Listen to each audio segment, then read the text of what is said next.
Mambo ambayo imetuleta hapa ni mambo ya kazi ya wananchi. Umesikia mambo ya airport ambayo rais amezindua ujenzi wake jana na itakamilika kwa muda wa mwaka mmoja. Watalii wafike hapa, vijana wetu wapate kazi, tuweke pesa mikononi ama mifukoni mwa wananchi.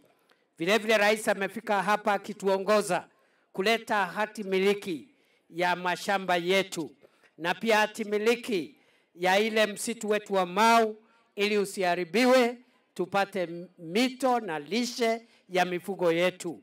Rais amefika hapa shughuli na stima ili tuwe na watu zaidi ambao wamepata huduma ya stima.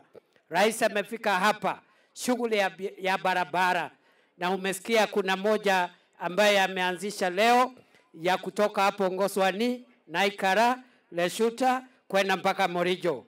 Na amesema ikifika hapo Naikara iende pale unaitwaje pale?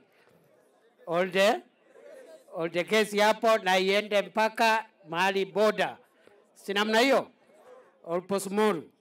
Rais aendelee na hiyo kazi ya kujenga barabara na kuweka stima na kuleta title deed na kujenga hii mambo ya ushanga wa mama wetu waweke pesa kwa mifuko, na tanare ile alianzisha jana kule Wasongiro aendelee asiendelee? Aendelee asiendelee?